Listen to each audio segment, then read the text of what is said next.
In this video I'm going to show you how you can upgrade the old style screen to the new 10-inch. Stay tuned. So I do like to have CarPlay in all my vehicles, and what I've found is with this new SVR, with this being a 2018 model year, the electronics inside for the stereo system is different, because previously I'd taken off this panel here and inside we'd have had the old unit where I could plug my CarPlay interface that I bought into and get it up on the main screen. The SVR has got all of the new internal infotainment electronics, so it can't be done in this car. So it left me having to search for another solution, and I found it. And it's on the LR-Retrofits website. I'll put a link below. I'll show up on the screen. They actually do a retrofit of the 10-inch screen into my type of Jag. So I instantly got in touch with the company, and I got hold of Mohammed, who we've been chatting with now, back and forward on emails, and he said, yep, you can definitely retrofit this into your car. Not only that, they can also enable some other features, because my car, being the MY 2018, has the forward-facing camera. So I can enable features such as the full driver assistance package, which, just reading down, lane keep assist. Now mine's got the lane keeping monitor, which just buzzes the steering wheel if you go across the lane, but lane keep assist will actually pull you back into the lane, which I had that on my Mustang and I do like it, so I want that. Traffic sign recognition. Now I do like that. That'll put that up on the center of my dashboard and it'll show me the speed limit in that particular area, and it's read from the camera again, so it's absolutely live. So if you hit a roadworks and it drops down to say 40, you will get a 40 on your dashboard. Perfect. If you had blind spot monitor on your car, it can enable the blind spot assist as well, but I don't have that, so I'm not bothered about that.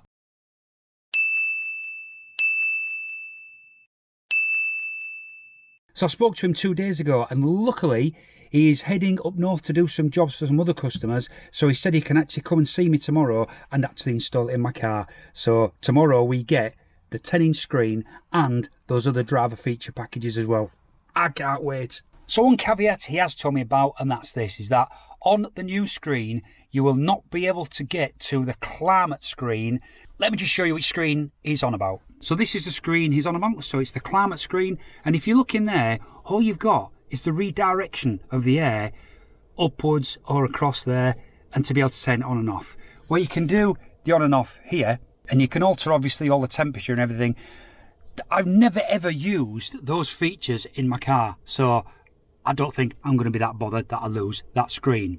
Also, what we're looking at here is when we get the new features that is going to be added in this retrofit.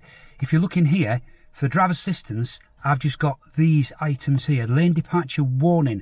Well, I'm going to get lane keep assist, so I should get an extra menu, and also I'll get a traffic sign recognition menu. So we'll look at this menu after the upgrade has been done. Considering what it is I do gain from this retrofit, I ain't bothered about that climate screen. So got my fingers crossed now. I'm going to get a good night's sleep ready for Mohammed to come tomorrow and get this sorted. Now I'm going to ask him if I can film when he comes. Hopefully he'll let me, but we'll see. If not, then we'll show you what it looks like at the end. The next day. What you find here is that these are the forward-facing cameras, which is used on mine just for the lane departure warning. But when we've got the upgrade, what we'll have is these will be used for the traffic sign recognition and also the lane keep assist. But to use these will have to be upgraded to a later firmware version, because Jaguar charge you more money to replace these cameras for the exact same thing, but with a newer firmware version. That is just typical Jaguar. So first stage is a strip down, and that means pulling this piece off here, which you need to get your fingers underneath and give it a good tug, and then it does come out. It's only on those clips there. This is going to need modifying to go back in place to fit the new screen surround that's going to go in.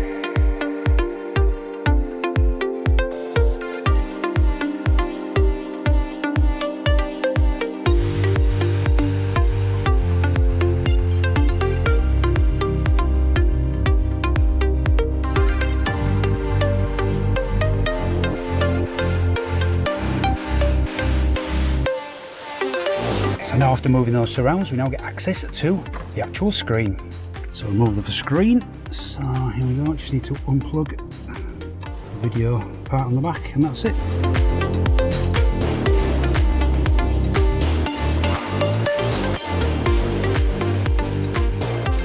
Okay, Okay guys, so this is a replacement 10-inch screen, so we're just going to plug that back into the video here, which I think is it that way? Yep. The handle on it.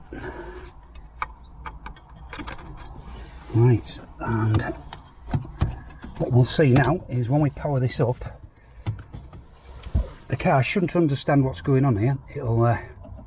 It's going to see a 10-inch screen, but it's going to display it as if it still thinks it's the 8-inch. Is that what you expect to see? Yeah. So it's a bit of a mess there. So we need to program the car to tell it it's now got the 10-inch screen. So next job is we need to code this screen in. So obviously while we're going to be flashing firmware here, we need to keep the battery tip top. So this is a battery stabiliser unit that's now been installed.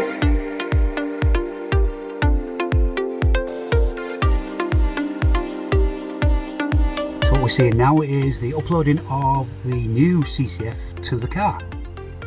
That's going to make things go mental.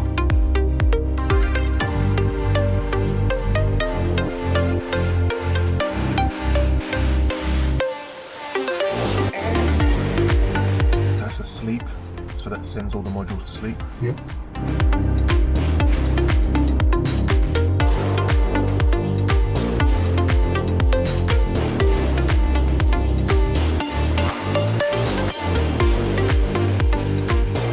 There we go guys, so this has now got the new CCF installed, which now tells it it's got a 10-inch screen and to use this sort of display. So now we've got the dirty part of this model, and that's a lot of cutting required to actually get the new screen and bezel to fit in place. Here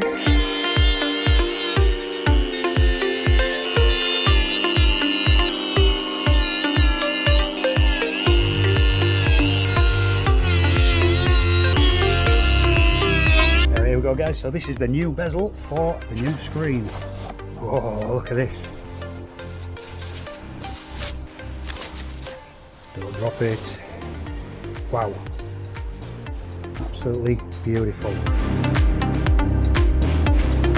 So we've got the screen in place now, and we're just putting everything back together.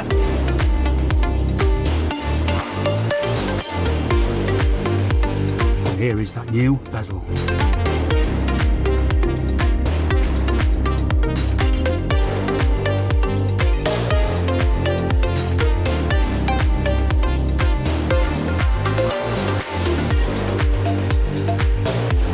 Last part of the mod is to mod in the bezel here. So what we need to do is we need to remove these two outer clips there. These two will get reduced and this one gets removed as well.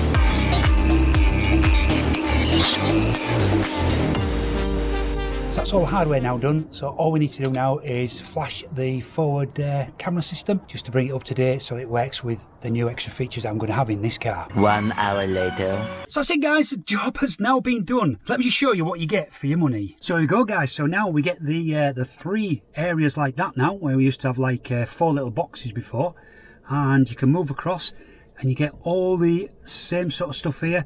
So I've still got the dynamic screen, obviously only available in dynamic mode like it says, and the car's not running at the moment. But now we obviously now have Android Auto and Apple CarPlay available to us. That is wired, by the way, I just thought I'd tell you that. I'll put a link to one of our previous videos in the top corner there. We showed you how I went from wired to wireless CarPlay in any car, and it works in this car as well. So what you can do with this one, you can actually create your own front screen, like so. And you do that by holding the screen until it goes into edit mode.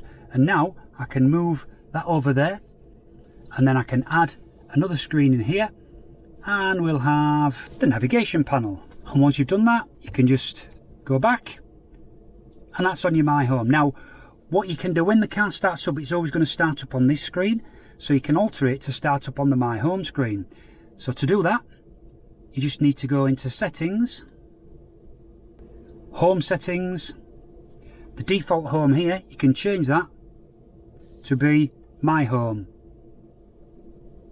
Wallpaper, might change the wallpaper, what we got. That's better.